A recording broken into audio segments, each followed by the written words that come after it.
Most companies are highly dysfunctional. And the only reason they are staying alive is because the dysfunction is so widespread that none have a competitive advantage. But all of that is going to change very soon.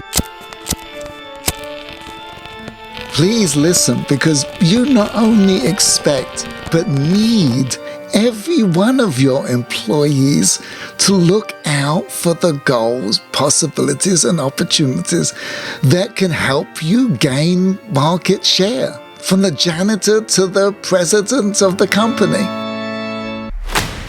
How many times have you been in a store or an office and something is out of place, misaligned, or just simply garbage on the floor? All these are subtle and sometimes not so subtle messages that there's an awful lot of people here that simply do not care. Why don't they care? Because the message they are getting from head office is, you don't count. It's simple. If you tell an employee that their opinion is important to you, and then they tell you their opinion and you ignore it, what message does that employee walk away with? Exactly, they know they don't count. I am not exaggerating that almost every executive I meet tells their employees that they are not a trusted member of this corporation. When it's posted on the bulletin board, top executive meeting at noon, what do all the other employees read? They read that same exact sign very differently.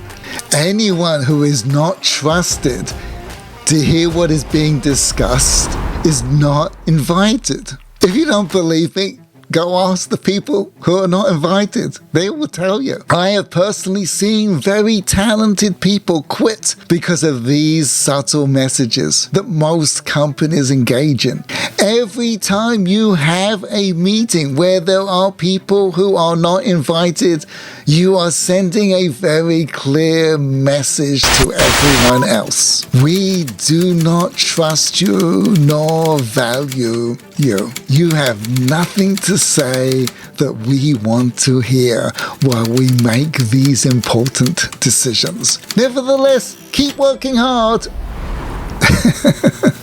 You cannot expect an employee to put in their all if simultaneously you tell them they are not valued. How do you expect your staff to care about the goals and concerns of your company, whether that company is in the Dow Jones 100 or it's a mum and pup corner store, a battleship, or a small non-profit? If the CEO greets every employee by telling them their opinion doesn't count. But as I said, all this is going to change very soon. This can really be compared to slavery, which was also a highly dysfunctional system. Just more so, as long as every state was a slave state, then nobody had an advantage. But a free state will always outperform a slave state because it engages in less dysfunction. That's why slavery ended. It was simply economics. So too the situation we find ourselves into today.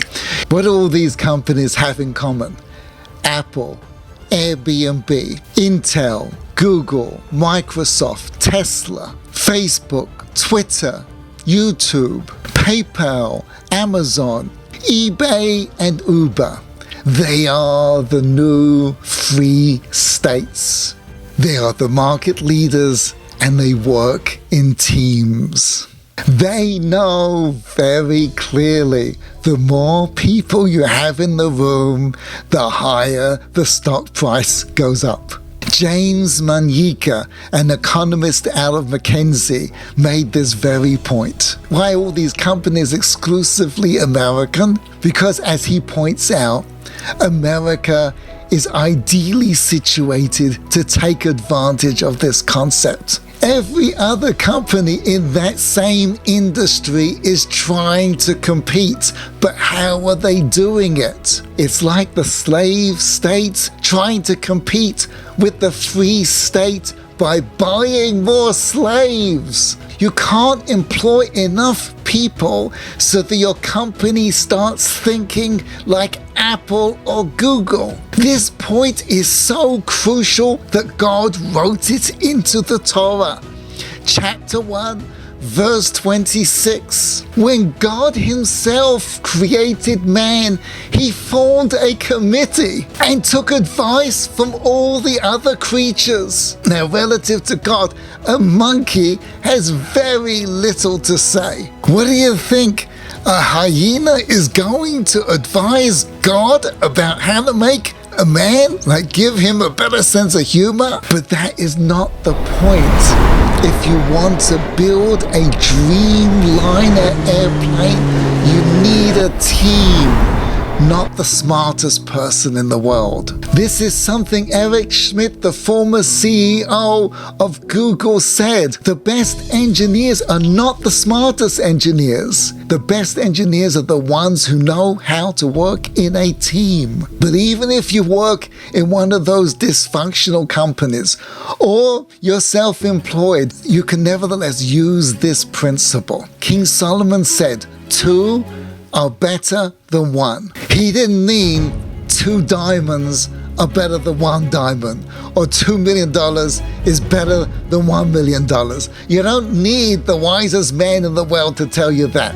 He meant that if you can engage somebody else to help you in what you are working on, you will achieve more than twice what you could achieve otherwise. He wrote 3,000 years ago in the book of Proverbs, chapter 11, verse 14, Teshuas barov yoetz.